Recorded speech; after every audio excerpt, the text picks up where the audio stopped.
제가 40대 중반에 회사를 나와보니까요, 제가 제 스스로를 욕을 하고 있더라고요. 회사를 나오고 보니까 아무것도 할 수 없는 이런 존재가 돼버렸어요. 1년에 300, 400, 500은 지속적으로 들어가지요. 그것조차도 해결할 수 없는 스스로를 바라보았을 때 너무 질타가 되더라고요. 그 이유가 도대체 뭘까? 내가 나를 피력할 수 있는 브랜드가 없었다는 거죠. 다른 사람들의 있는 주머니에 있는 돈을 제 주머니로 옮기는 게 너무 어렵더라고요. 저는 그냥 아침에 출근하고 저녁에 퇴근해서 근면하게는 살았지만 회사가 딱 끝나고 보니까 나의 이름을 브랜드를 팔아서 할 수 있는 게 아무것도 없었다는 거죠. 그걸 만들 만한 시간은 충분히 있었음에도 결국은 못 만드는 거잖아요. 그래서 이제 그것을 막기 위해서는요, 뭔가 한 가지라도 그 분야에 우리나라에서 탑 10 정도의 실력을 키워야 되겠다라는 목표만 세운다라고 하면 이제는 정말 내가 하고 싶은 그 일을 찾아서 5년, 10년 전략적으로 한다라고 하면 이 인생의 전반전에서 찾지 못한 멋진 삶의 인생의 후반전을 한번 만들어 볼 수도 있겠다라고 생각해 보면 50대는요, 절호의 기회다 이게. 저는 전에는 대기업에서 한 20년 직장 생활을 했고요. 40대 중반에 회사를 나와서 현재는 카이로스 경영연구소라는 브랜드로 강의 좀 하고요. 책 좀 쓰고요. 보내고 있는 최종엽입니다. 반갑습니다.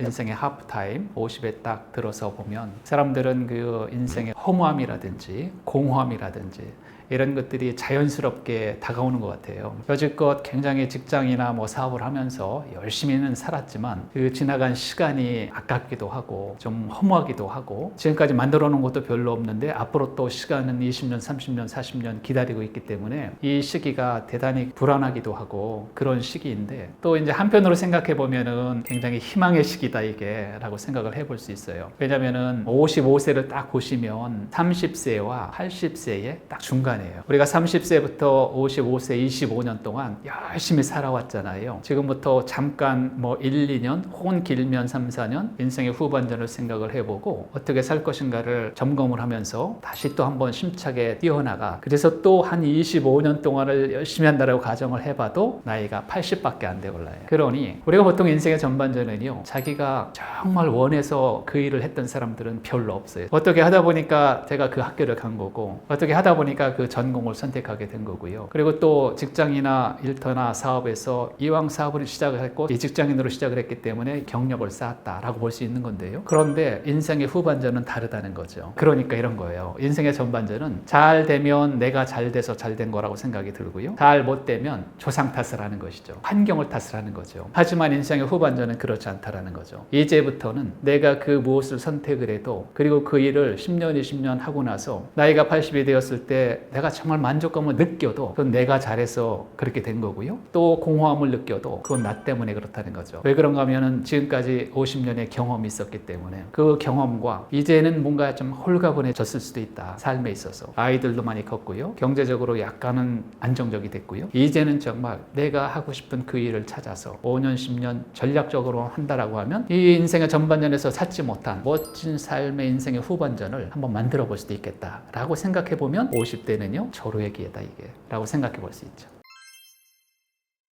인생을 제가 생각해 보면 흐르는 강물처럼 보인다 이렇게 생각해 볼 수 있더라고요. 2500년 전에 공자께서도 곡부라는 곳에 중심을 흐르는 사수라는 강이 있어요. 그 강가를 건너가시면서 이런 말씀을 하셨다라고 해요. 자재천상왈 서자여사부 불사주야 라는 말인데요. 공자께서 강 위에서 말씀하셨다. 세월 가는 것이 이와 같구나. 밤낮 쉼이 없네 라고 얘기를 했다는 거죠. 세월 가는 것이 정말 잔 일각 1초도 쉼 없이 계속 가는 거잖아요. 그래서 끊임없이 흘러가는 세월 속에서 현재 나는 어디쯤 가고 있을까? 따지고 보면 정말 세월이 지나고 나면 굉장히 빠르더라고요, 이게요. 그래서 이제 공자께서는 또 어떤 말씀을 하셨냐면 50을 지천명이라고 얘기했어요. 지천명이 무슨 뜻인가? 하늘의 명을 안다란 뜻이죠. 공자는 젊어서부터 정치를 하고 싶어 했어요. 하지만 이분은 나이 50이 될 때까지 경계 쪽으로 들어갈 수가 없었어요. 나이가 딱 50이 되었을 때 작은 읍의 읍제가 됐고요. 그리고 나서 1, 2년 후에 사구라는 벼슬을 얻었고요.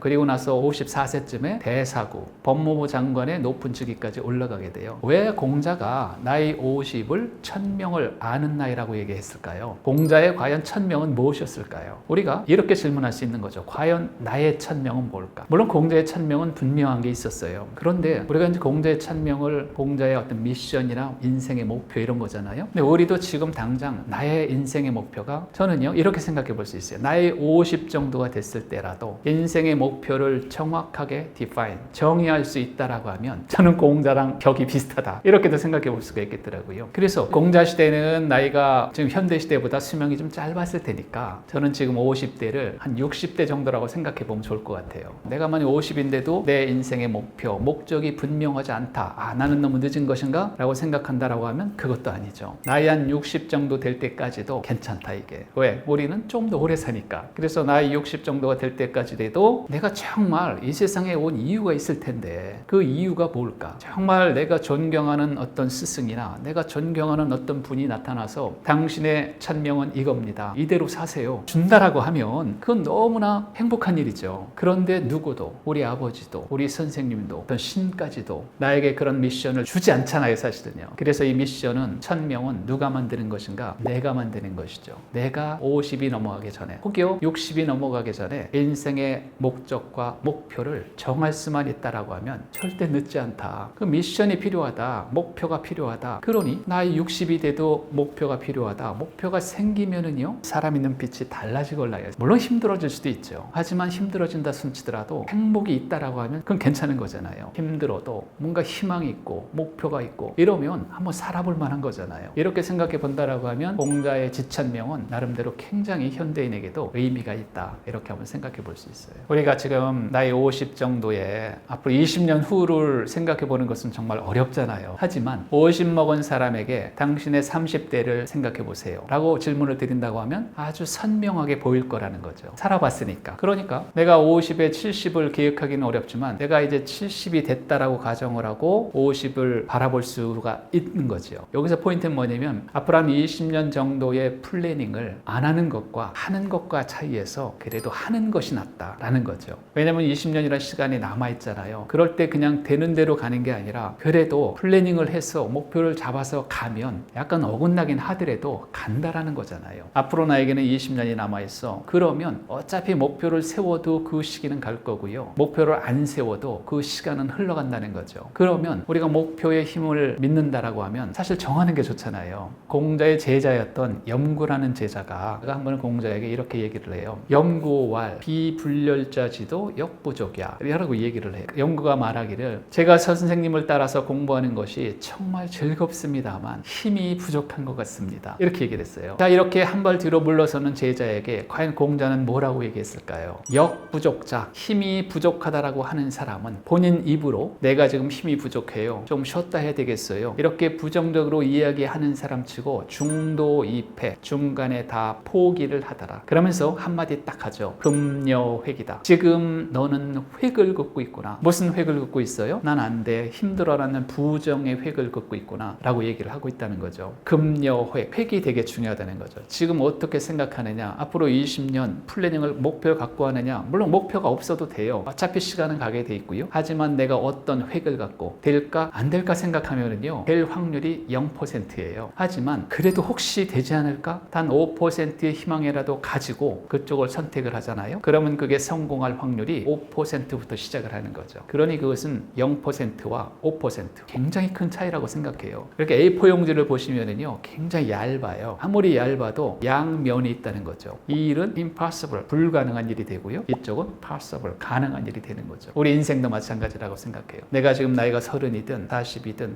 50이든 설사 60, 70이든 희망은 있는 거잖아요. 그러니 방향을 정해놓고 한번 해보자. 어쩌면 그게 공자가 얘기했던 아주 리얼리스트, 현실주의적인 2500년 된 너무 훌륭한 사상이 아닐까 이렇게 한번 생각해 볼 수 있는 거죠. 우리가 어떤 목표를 잡으면 그 목표 잡은 대로 가려고 노력하는 게 사람들의 마음이잖아요. 그러다가 이제 좀 힘들면 포기하고 다시 목표 세우고 이래서 이제 옛날부터 나온 게 작심삼일. 물론 3일에 한 번씩 계속 목표를 세우면 되긴 하지만 쉽지 않은 일이죠. 그래서 이제 우리가 목표를 세운다는 것은 어떤 기간을 정해놓고 어떤 일을 해야 되는데 저는 개인적으로 이렇게 생각해요. 한 가지를 남기고 나머지 모두를 포기하는 것이 그 목표를 이루는 길이다. 우리가 어떤 목표를 잡아도 많고요. 이것 때문에 못하고 이것 때문에 못하고 막 그러잖아요. 그러니까 그 한 가지만 남겨놓고 나머지는 모두 포기하는 용기가 필요하다. 우리가 다이어트 할 때도 그렇잖아요. 수많은 포기가 있어야 다이어트 한 가지를 성공시키는 거잖아요. 세상에 만약에 성취가 쉽다라고 하면 누가 못하겠어요. 하지만 성취라는 것은 많은 포기 위에서 자라나는 나무라고 생각을 해요. 그러니 99가지를 포기할 수 있는 용기를 가져야 결국 한 가지를 성공할 수 있지 않을까? 우리가 커리어, 경력도 마찬가지고요. 인생도 마찬가지라고 생각해요. 다른 사람들이 볼 때는 저 사람은 하루아침에 성공한 것처럼 보일 수 있잖아요. 하지만 그 사람의 인생 곁으로 들어가서 보면은요. 그분은 정말 수많은 것들을 포기를 하면서 사는 거죠. 그 한 가지만을 위해서 포기하면서 5년 정도, 10년 정도를 했더니 바로 한 분야에 우뚝 서게 되더라. 보통 사람들은 그 많은 것들을 포기하기가 어렵죠. 아침잠도 포기하기 어렵고요. 이 사람도 만나야 되고 저 사람도 만나야 되고 그 시간에 일도 해야 되고요. 자기 목표도 달성해야 되고요. 독서도 해야 되고요. 언제 그걸 다 해요? 그러니까 포기가 용기다. 그래야 뭔가 한 가지를 잘할 수 있다. 어떤 일을 잘하고 싶으면 많은 것들을 좀 포기하는 용기가 필요하다. 30년 정도 30살에서 60 정도까지 직장 생활을 하든 혹은 사업을 하든 활동들을 많이 하잖아요. 한 5년 정도로 그걸 끊어서 보면 6번 정도의 기회가 있다라고 생각해 보는 거죠. 물론 안 끊어도 꾸준히만 할 수 있으면 너무 좋죠. 하지만 우리가 꾸준히 한다는 것은 그렇게 쉬운 일이 아니잖아요. 그러니까 한 5년 정도로 잘라보는 거예요. 30년은 어떻게 사람이 잘할 수 있어요? 하지만 처음에 한 10년은 그냥 허송세월을 보냈다 손 치더라도 이제 40세부터 45세까지 딱 5년 동안만 긴장해서 뭔가 만들어보자. 저는 개인적으로 5년이면 뭔가 충분히 만들 수 있는 시간이라고 생각해요. 예를 들어서 취업을 했는데 그 회사에서 내가 인사를 담당한다. 회사 출근해서 그냥 일하고 또 반복적으로 1년, 2년, 3년 이렇게 보통 지나가는 게 직장 생활의 보통 루틴이잖아요. 그런데 거기서 딱 5년을 잡아서 내가 이 5년 동안에는 인사 업무의 전문가가 돼야 되겠다 라고 생각을 해서요. 내가 5년 동안은 인사에 관련된 좋은 책 30권을 읽어야 되겠다. 그리고 30권을 읽고 나서 5년 후에 예를 들어서 40세부터 45세까지 정했다라고 하면 45세쯤에 인사에 관련된 책을 하나 써야 되겠다 라고까지 생각해 볼 수 있잖아요. 우리가 한 권의 책을 쓴다는 것은 수많은 경험과 많은 책들을 읽어야 되잖아요. 경험은 필드에서 하는 것이고 그런 생각을 갖고 있다라고 하면 5년 후면은요 인사에 대한 전문가가 전 충분히 될 수 있을 거라고 생각해요. 실행이 되고 이론이 되고. 그래서 만약에 이론이 더 필요하다. 30권이 모자르면 50권을 읽으시면 어떻게 될까요? 50권이 모자르면 100권의 책을 읽으면 어떤 일이 벌어질까요? 정말 놀랄만한 일이 벌어질 거라고 저는 생각해요. 하지만 그냥 지나가는 5년이라고 생각하면은요 35세부터 40세까지 지나갔던 그 기간이나 40세부터 45세까지 지나갔던 그 기간이 거의 남는 게 없을 거라고 생각해요. 비슷비슷하게 했는데 벌써 30년이 지나간 거죠. 그러니 거기서 5년이라는 것은요 굉장히 의미가 있는 거죠. 그렇게 잘라서 한번 해보자. 근데 이제 저도 그런 경험을 했습니다만 직장에서는 일하기도 바쁘고 시간도 사실 내기가 어렵고 그리고 이제 우리는 또 젊은 시절에 직장 생활을 하는 것이기 때문에 집에 가면 아이들도 키워야 되고 또 부모님도 챙겨야 되고 개인적인 생활도 해야 되고 이러다 보니까 여러 가지가 겹치게 되더라고요. 일로서 뭐 돈을 많이 번다라고 하면 그래도 괜찮은데 사실 그런 경우는 많지가 않잖아요. 어차피 직장 생활을 20년 30년 한다라고 하면 이 일을 통해서 뭔가 나의 강점을 강화시키고 그 강화시킨 것을 가지고 퇴직 후에 개인 사업을 한다든지 이렇게 되면은 이게 바탕이 된 거기 때문에 훨씬 쉽잖아요. 그런데 현실적으로는 이 일을 하기가 되게 어렵다라는 거예요. 그래서 전 직장에서 있을 때 최소한 하나만이라도 한번 해보자 라는 생각을 많이 가지게 되더라고요. 하나가 뭐냐면 언제가 돼도 좋은데 나의 퍼스널 브랜드를 하나만 만들자. 앞으로 10년 동안 앞으로 5년 동안 내가 이 분야에 대해서 탑 10 안에 들어야 되겠다. 목표를 정하라는 거죠. 초이스, 선택을 하라는 거걸라요. 고를 선택을 해놔라. 고를 선택을 해놓지 않으면 내가 어디로 갈지 모른다는 거죠. 인생의 전반전 퇴직하기 전에 선택에 집중을 한번 해보자. 그런데 사람들이 선택하기를 되게 힘들어해요. 왜 선택하기 힘들어하는가? 누구든 자기가 좋아하는 일을 하고 싶어해요. 물론 사람들이 자기가 좋아하는 일을 가지고 돈을 벌면은 최고죠, 사실은요. 하지만 그런 경우는 거의 없죠. 그래서 좋아하는 일은 아니더라도 잘한다라고 하면 만약에 그 일을 좋아하는 것보다는 떨어지겠지만 모르겠지만 잘하니까 좋아하게 될 수도 있는 거걸라요. 그래서 그 포인트, 우리가 어떤 일 잘하게 되려고 하면은 목표가 필요하다. 내가 이 일을 선택을 해서 계획도 세워야 되고요. 어디를 간다라고 했을 때 목표점을 세워야 준비를 하게 돼요. 예를 들어서 여행을 간다라고 딱 정해놔야 그때부터 뭔가 준비를 하게 되는 거죠. 우리 인생도 마찬가지라고 생각해요. 내가 정말 좋아하는 일이 아니다 손치더라도 그것을 선택을 해서 준비를 해나가서 그 일을 잘하게 되면 결국은 좋아하게 될 수 있다 라고 이제 볼 수 있는 건데요. 제가 이제 농담 삼아 하나 말씀드려 볼까요? 저는 지금 여러분들이 어떤 일을 좋아하시는지 알고 있어요. 저에게 단 1분의 시간을 주시면 제가 그거를 알려드릴게요. 조그만 포스트잇 5장을 준비해 보세요. 그 포스트잇 한 장에 하나씩을 쓰세요. 뭐를 쓰냐면 내가 어려서부터 뭔지 모르지만 해보고 싶었던 것이 있어 라는 것이 많은 사람들이 있을 거예요. 내가 나중에 시간이 많고 돈이 좀 많게 된다라고 하면 난 꼭 이 일을 좀 꼭 해봐야 되겠어 라고 생각이 드는 그 무엇이 있을 거라고 생각해요. 그래서 한 장에 하나씩을 쓰세요. 5장을 다 접어갖고 손 위에다 올려놓으세요. 그리고 이거를 바로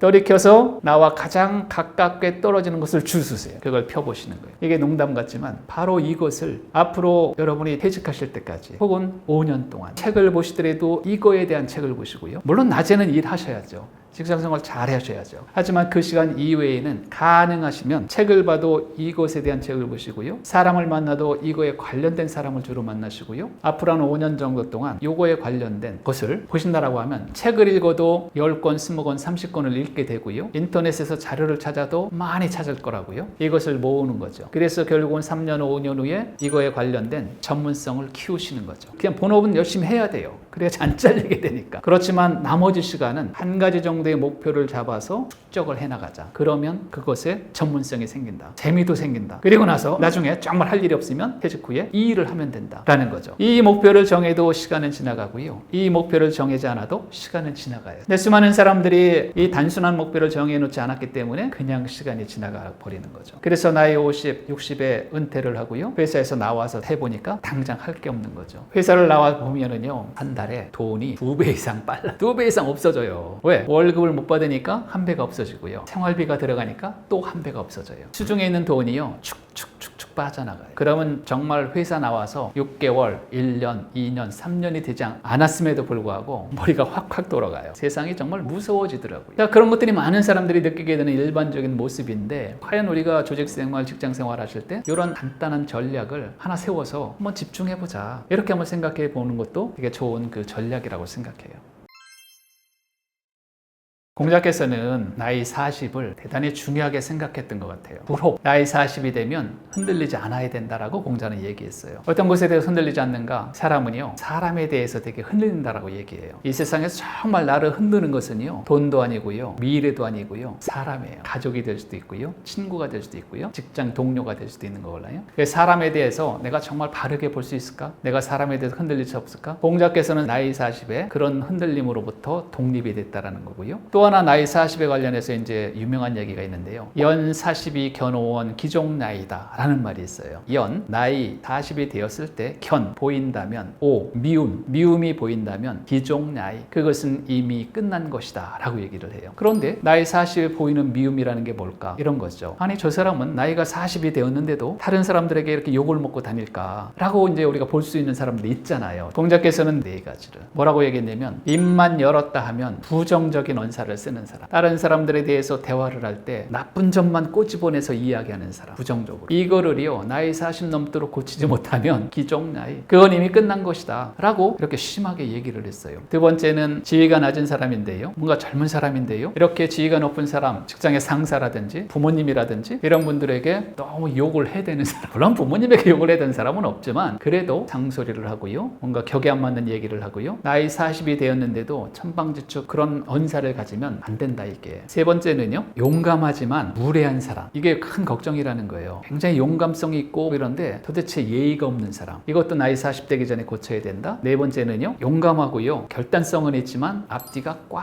막힌 사람, 외골수라고 부르죠. 이런 사람들은요, 조심을 해야 된다. 그랬더니 제자가 3가지를 거기다 플러스를 시켰어요. 선생님, 내가 보기에는 이런 사람들도 문제가 됩니다. 자기의 편견을 내세우면서 굉장히 나는 지혜로운 사람이다 라고 하는 사람이 있어요. 다른 사람들 사람들이 가져다 놓은 이론들을 슬쩍슬쩍 봐가면서 마치 자기 이론처럼 나는 정말 현명한 사람이야 라고 이야기하는 사람이 있다는 거죠. 그것도 40대기 전에 못 고치면 문제가 된다. 또 하나, 다른 사람들의 정말 가슴속에 숨겨두고 싶은 아픔이나 비밀 이런 게 있잖아요. 그런 것들을 막 헤집어내면서 나는 정말 정직한 사람이야 라고 이야기하는 사람들이 있다라는 거예요. 그리고 겸손하지 못하고요, 불손한 짓을 하면서도 나는 정말 지혜로운 사람이야, 정의로운 사람이야 라고 이야기하는 사람들이 있다라는 거죠. 이렇게 7가지를 예를 들었는데요, 물론 나는 거기에 해당되지 않는 것처럼 생각이 들지만 자세히 보면 가끔 가다가 해당이 되더라고요. 그래서 그런 것들을 고쳐내지 못하고 그게 습관화가 되면 그분의 인생은 별 볼 일이 없어진다라고 얘기를 했던 거죠. 그런데 약간 좀 긍정적인 것은 그건 2500년 전에 40이잖아요. 그러면 지금은 50 정도로 늘릴 수가 있다는 거죠. 그래서 제가 말씀드린 7가지 사항을 한 50 정도까지 정리를 하고 고칠 수만 있다라고 하면 그분은 희망이 있다. 이게 내 인생도 인생의 전반전보다 훨씬 한 단계 업그레이드 시킨 인생의 후반전을 만들 수 있는 기반은 된다 이게 라고 한번 생각해 볼 수 있을 것 같아요. 그런 분들을 친구로 새기면 너무 좋겠고, 일단은 내가 그런 사람이 먼저 돼야 되겠다 라고 하는 게 아마 공자의 생각이 아니었을까 이렇게 한번 생각해 볼 수 있어요.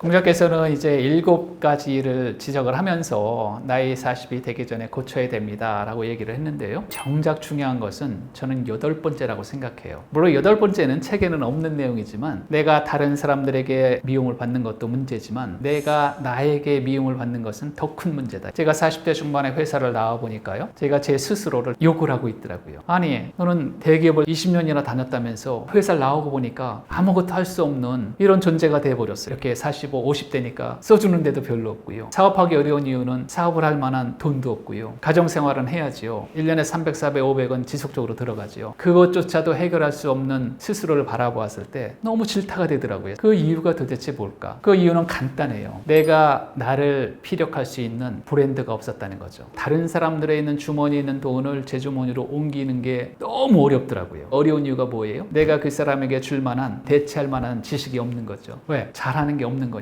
저는 그냥 아침에 출근하고 저녁에 퇴근해서 근면하게는 살았지만 회사가 딱 끝나고 보니까 나의 이름을, 브랜드를 팔아서 할 수 있는 게 아무것도 없었다는 거죠. 회사에서는요, 명함만 내밀면 알아요. 사람들이 좋은 회사 다니네, 부장이네. 하지만 제가요, 회사를 나와서 명함을 만들어서 드리면은요, 뭐라고 얘기해요? 이 회사 뭐 하는 회사야? 주기가 뭐야? 이렇게요. 제가 저를 설명하기가 너무 어려운 거예요. 그걸 만들 만한 시간은 충분히 있었음에도 결국은 못 만드는 거잖아요. 아마도 저 같은 사람들이 40, 50 이렇게 직장을 나오셨을 때 대다수 많은 분들이 그러지 않을까 이렇게 생각을 해보게 되는데요. 그래서 이제 그것을 막기 위해서는요, 뭔가 한 가지라도, 만약에 50세에 회사를 그만두잖아요. 그럼 10년 전에 40이 되었을 때 내가 뭔가 앞으로 10년 동안은 직장생활 잘 하면서 그 분야에 우리나라에서 탑 10 정도의 실력을 키워야 되겠다라는 목표만 세운다라고 하면 저는 5년이면 가능하고요, 10년이면 더 가능할 거라고 생각해요. 그래서 그렇게 직장생활이나 시간에 플래닝을 적절하게 하면은 너무 좋지 않을까 이런 생각이 드는 거죠. 그러니 공자가 얘기했던 연 40이 견호원 기종나이라, 나이 40이 되었을 때 미움을 보인다면 그것은 이미 끝난 것이다. 이걸 바꿔서 말씀드려 볼게요. 나이 50에 미움을 보인다면, 특히 자기 스스로에게 미움을 보인다면 그것은 아마도 힘들지 않을까라고 생각이 드는 거죠. 그래서 조금 늦었다 손치더라도 3년 전에, 5년 전에, 아니면 right now, 지금이라도. 왜? 우리는 예전 사람들보다 조금 더 살 수 있잖아요. 그러니까 손해가 아니죠. 그런 기간을 보내는 게 너무 필요하지 않을까 이렇게 한번 생각해 볼 수 있죠. 10권을 읽든 20권을 읽든 딱 기간을 정해놓고 그런 목표를 정해놓고 읽는다라고 하면은요, 직장 다닐 때는요, 핑계지만 거의 책을 못 읽었어요. 그러니까 이런 생각이 드는 거예요. 독서하는 데는 4가지 방법이 있다. 1번, 지금까지 책을 안 읽었다라고 하면 이제부터는 책을 읽으셔야 됩니다. 그게 1번이에요. 그런데 많은 분들이 제목만 듣는 거죠. 어디서 잠깐 들었던, 3분 정도 들었던 내용, 어떤 칼럼에서 본 내용을 가지고 내가 그 책을 알고 있다라고 생각하는 게 많아요. 그러니까 책을 안 읽었으면 이제는 책을 읽어야 된다라고 생각되는 거죠. 뭐 그게 실제 책이든 스크린으로 보는 책이든 듣는 책이든 읽으셔야 된다는 거죠. 두 번째, 지금까지 다양한 책을 읽었다라고 하면 이제부터는 집중적으로 한 분야의 책을 읽으셔야 된다. 우리가 다양하게 많은 것을 알면 만물 박사가 되긴 하지만 만물 박사를 가지고서 파워 있는 브랜드를 만들기는 어렵잖아요. 그러니 한 분야의 책을 10권, 20권, 30권, 40권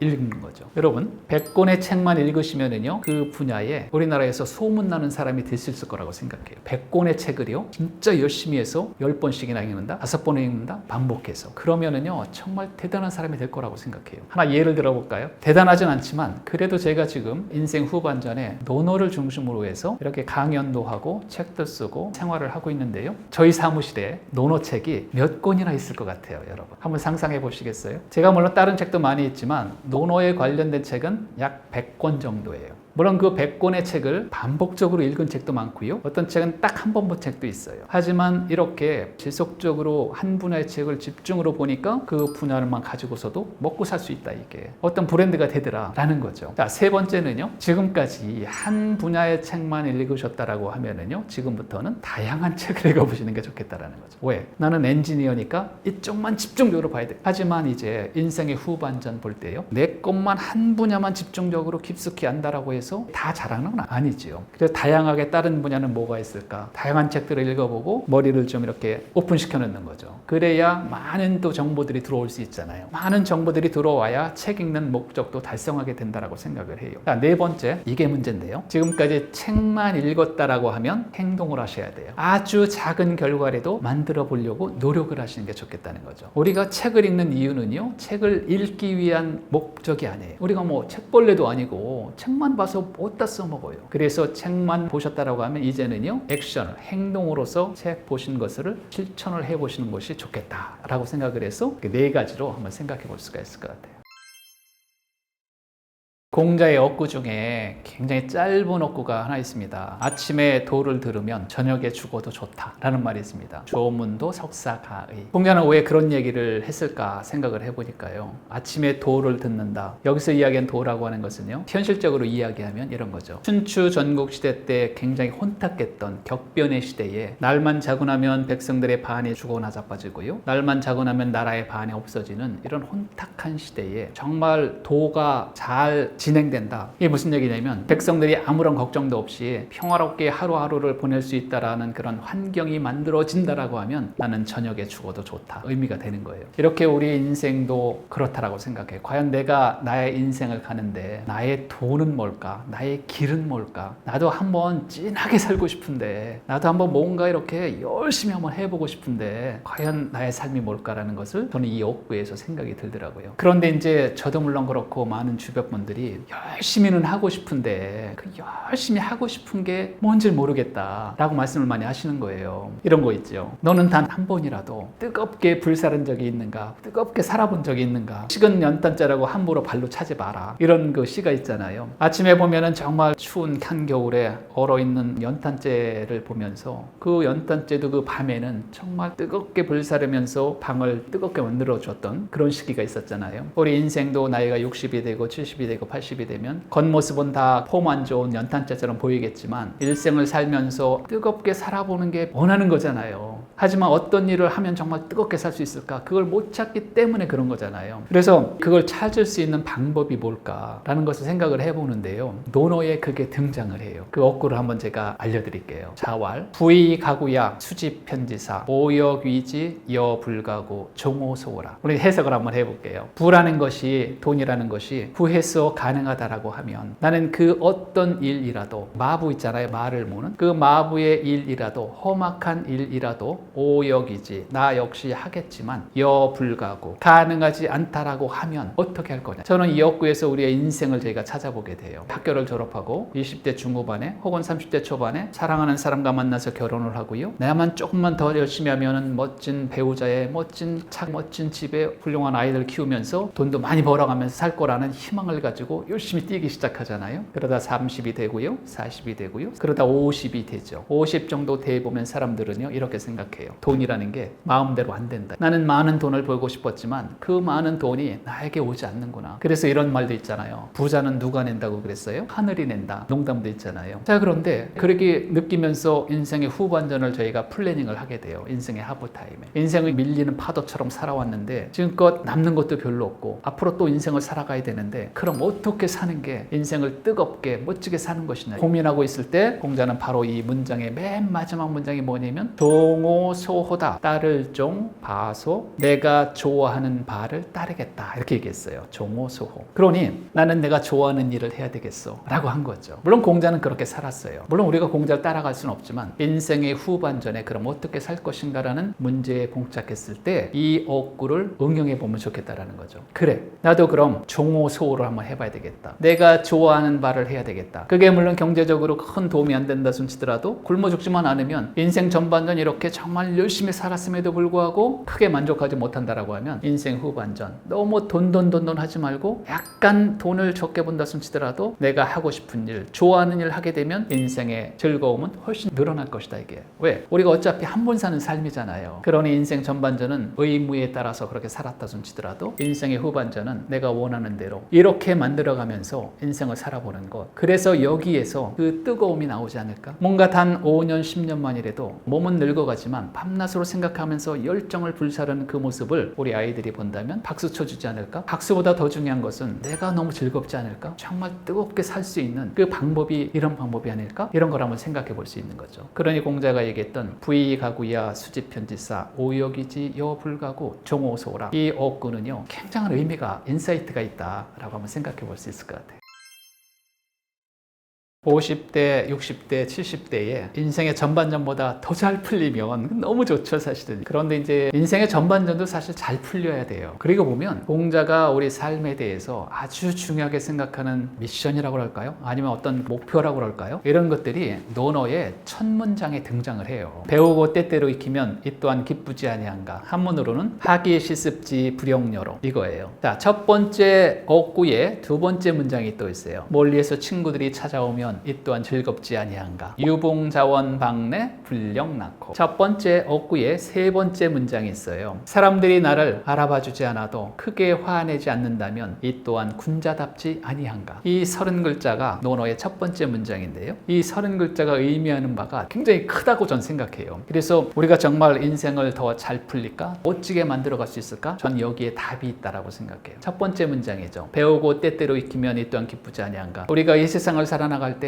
뭔가 자기 스스로 잘 살아나가려면, 앞서 나가려는 사람이 되려면 일단 공부를 해야 되겠어요? 안 해야 되겠어요? 학습, 학위 시습이죠. 학습이라는 말이 이미 여기에서 등장을 한 거예요. 학습이라는 단어는 2500년 전 단어예요. 굉장히 오래된 단어죠. 그러니 우리가 바르게 살고 멋지게 살려면 일단 공부를 해야 됩니다 라고 볼 수 있는 거잖아요. 자, 두 번째, 유봉자원 방내 불령 낳고. 멀리에서 친구들이 있어 찾아오면 이 또한 즐겁지 아니한가. 우리가 인생을 즐겁게 살려면은요 사람들과 함께 살아요. 우리 옛말에 이런 말도 있잖아요. 정말 진실한 친구 한 명만 있어도 그 사람은 성공적인 삶을 살아간 것이다. 친구들이 멀리에서 있어 찾아오면 이 또한 즐겁지 아니한가. 이 말의 의미는요, 우리가 사람들과 함께 사는 것이 늘 즐거운 것은 아니에요. 사실은요, 어떤 사람은 정말 사랑해서 결혼했지만 헤어지고 싶어 환장하는 사람도 있을 거라요. 사실은요, 직장에서도 사람들이 늘 만난다고 해서 늘 좋은 건 아니잖아요. 하지만 여기서 이야기하는 의미는 뭐냐면 그 사람들 만나는 것도 힘들고 그게 좋지 않은 상황이라 손치더라도 내가 멋지게 삶을 살아가려면 이 사람들과 함께 즐거움을 만들어낼 수 있는 그런 역량을 내가 스스로 키워야 되잖아요. 그게 마음이 될 수도 있고 경제력이 될 수도 있고 어쨌거나 많은 사람들과 함께 잘 살아갈 수 있는 그런 역량을 키워야 된다. 이게 세 번째는요, 사람들이 나를 알아봐주지 않아도 크게 화내지 않는다면 군자답지 아니한가, 리더답지 아니한가, 이거죠. 마음의 문제라는 거죠. 우린 살면서 많은 사람들에게 내가 특별히 잘못하지도 않았는데 질시를 받기도 하고요, 비아냥을 듣기도 하고요, 내가 실적을 많이 냈음에도 불구하고 막 나를 쓰러뜨리려고 하는 사람들도 많고요, 내 주변에는 내 마음에 안 맞는 사람들도 너무 많아요. 하지만 우리는 운명적으로 그 사람들과 함께 살아야 돼요. 그래서 뭔가 마음의 수양이 되고, 그렇다 손치더라도 그 사람의 입장에서는 또 그렇겠지, 수양의 정도를 키워가야 된다. 그래야 멋지게 살아나갈 수 있는, 그래야 인생을 더 잘 풀릴 수 있는 그런 모습이 되지 않을까? 결국적으로 공자께서 그런 삶을 살았다라고 생각하는 거예요. 왜 공자의 제자들이 논어라는 책을 쓰면서, 사실 논어는 공자가 쓴 책이 아니에요. 공자가 죽고 나서 수십 년 후에 공자의 제자들이 모여서 좋은 말씀을 많이 해주셨는데 뭔가 책으로 남겨야 되겠다라고 해서 많은 제자들이 모여서 쓴 게 논어예요. 이렇게 생각을 했을 것 같아요. 수없이 많은 좋은 말씀을 남겼는데 어떤 말씀을 책의 제일 첫 번째 문장으로 끌어올릴까? 왜냐하면 제일 첫 번째 문장은 되게 의미가 있는 거잖아요. 그래서 제자들은 생각할 때 우리 스승 공자는 배움으로 시작해서 배움으로 끝났고 평생을 수많은 제자들과 함께 인생을 살았고 인생의 후반기 때 천하주요 큰 중국 전체를 돌아다니면서 자기의 정치 사상을 피우고 싶어 했던 14년 동안에 아주 힘든 시기가 있었어요. 그 시기를 다니면서 사람들에게 비아냥을 들었고 공자가 잘못한 게 없음에도 불구하고 그렇게 욕을 많이 먹었고요. 그런 시기를 견뎌냈던 사람이걸라요. 논어의 첫 번째 문장은 공자의 일생을 의미하면서도 현대인들이 어떻게 살아나가면 좀 더 멋지고 잘 풀리는 삶을 살아나갈 수 있을까라는 것에 기준이 될 만한 그런 어구다라고 생각해 볼 수 있어요. 조선시대 때 특출났던 관료가 한 명 있습니다. 최고의 성리학자고요. 이분의 이름은 바로 여러분이 모두 아실 만한 율곡 이 선생이에요. 율곡 이 선생은 나이 42세 때 굉장히 유명한 책을 한 권 써요. 조선의 초학자들에게 공부를 시작하기 전에 꼭 이 책을 먼저 읽어보고 공부를 시작하세요 라는 의미로 썼던 책이 경몽요결이라는 책이에요. 그 책의 전반부는요 지금도 굉장히 많은 울림을 주고요. 그 전반부에 제가 지금부터 말씀드리려고 하는 군자 유구사, 군자는 늘 9가지 생각을 하고 있어야 된다. 2500년 전에 공자께서 리더들은 앞서 나가려고 노력하는 사람들은 늘 9가지 생각을 하고 있으면 좋겠다라고 제시한 게 있어요. 그 말씀을 지금부터 500년 전에 율곡 선생도요 그 경몽요결이라는 책에다 그대로 써놨어요. 그러니 2500년 전에도 필요했던 이 말을 500년 전에도 필요했고 지금도 필요하다라고 생각해요. 첫 번째 시사명이라고 해요. 시사명. 볼 때는 밝음을 생각하라 이렇게 얘기했어요. 우리가 정말 앞서 나가려고 생각하는 사람이라고 하면 한 번을 보더라도 명확하게 보세요. 한 번을 보시더라도 분명하게 보는 습관을 들이세요. 한 번을 보시더라도 밝게 보세요 라고 얘기를 한 거죠. 두 번째 청사총이라고 얘기했어요. 들을 때는 총명하게 들어라. 뭔가 앞에 있는 분이 얘기를 할 때 내가 총명하게 듣는다는 게 어떻게 듣는 게 총명하게 듣는 것일까요? 잘 듣는 거죠. 잘 듣는다는 이 잘자 속에 뭐가 들어있을까요? 그 사람의 입장에서 들어봐라 그런 얘기죠. 뭐 흔한 말로 역지사지라는 말이 있잖아요. 물론 역지사지라는 말은 논어에 등장하는 말은 아닌데 상대의 입장으로 한번 생각해봐라 그런 얘기죠. 아니 저분이 왜 저렇게 나한테 급하게 와서 이야기를 할까? 그만한 연유가 있을 것이다 이런 거죠. 하지만 사람들은요 제가 보고 싶은 대로 보고요 제가 듣고 싶은 대로 듣죠 사실은요. 그러니 옆에서 아무리 좋은 얘기를 해도 제가 듣기 싫으면 안 들리는 거죠. 제가 만약에 검은색 선글라스를 끼고 있으면은요 많은 사람들이 제 앞에 와서 저를 칭찬을 해도 안 들리는 거죠. 하지만 그 리더가 그걸 못하게 되면은 그 팀에 대단히 큰 영향을 미치게 되는 거죠. 세 번째 색사온이라고 해요. 색사온. 리더의 안색은 어떻게 하라고요? 온화해야 된다. 늘은 아니죠. 좀 웃어라. 미소를 보여라 이거죠. 장사를 하는 사람들은요 특히 더 그렇죠. 그래야 고객들이 찾아오죠. 리더들도 항상 얼굴을 환하게 하고 있으셔야 돼요. 그래야 많은 사람들이 찾아오죠. 자 그리고 네 번째 모사공이라고 얘기했어요.